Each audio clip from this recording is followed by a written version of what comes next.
Aujourd'hui, mardi 2 mai, a été inaugurée la 15e édition du Salon international de la culture au Maroc par monsieur le chef du gouvernement, qui était accompagné par monsieur le ministre de l'Agriculture et des Eaux et Forêts et par un certain nombre de hautes personnalités.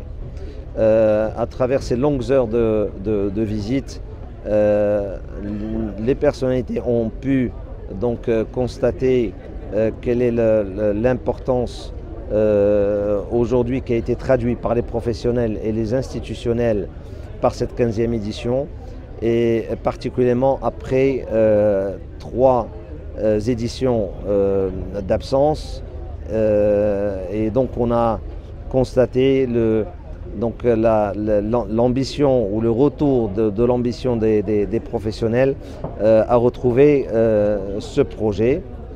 Un projet aujourd'hui qui nous a permis de encore enregistrer des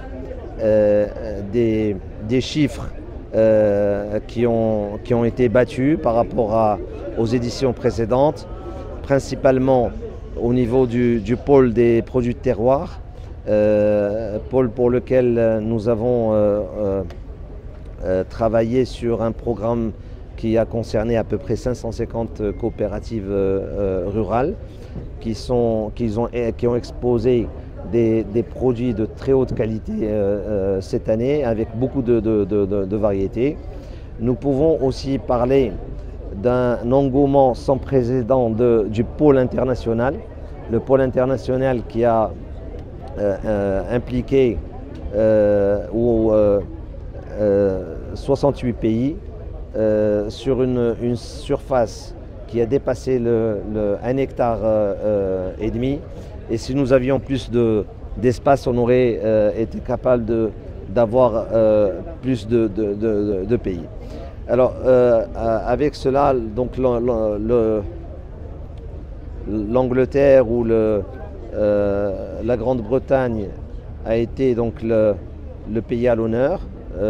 Nous avons un programme particulièrement important avec nos amis anglais, que ce soit au niveau des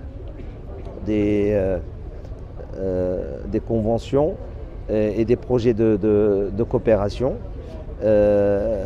et aussi avec un certain nombre de pays nouveaux que nous n'avons jamais admis jusqu'à présent. Donc un programme qui va être très très riche. Il y a 45 conférences qui sont programmées.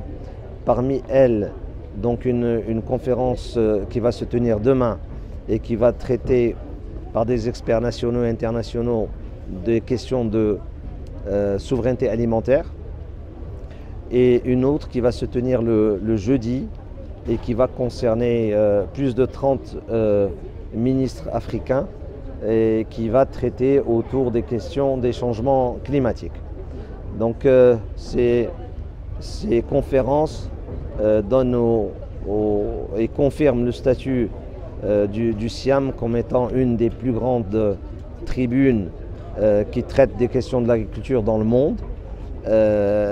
L'intérêt aujourd'hui, alhamdoulilah, il est reconfirmé après ces 4 années d'absence. Et la nouvelle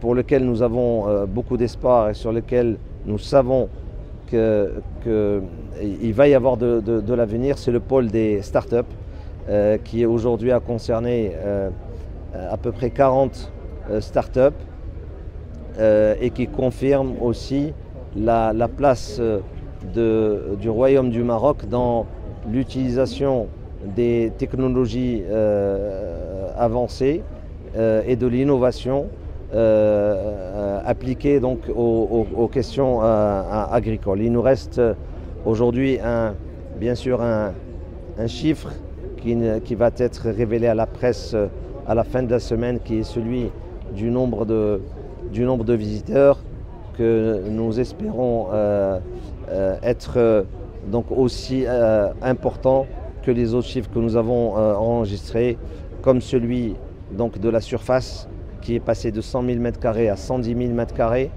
Les exposants, nous sommes à 1376 exposants au total. Nous avons enregistré aussi une moyenne de stands qui est beaucoup plus importante que celle des autres années. Et c'est ce qui nous permet de voir que les professionnels ont confiance dans ce projet-là. Et tout cela sous l'égide de Sa Majesté le Roi, qui, je le rappelle, avait donné ses instructions en 2005 pour la tenue à Meknès d'un salon de l'agriculture et qui devient aujourd'hui, alhamdoulilah, un des plus grands rendez-vous de l'agriculture dans le monde.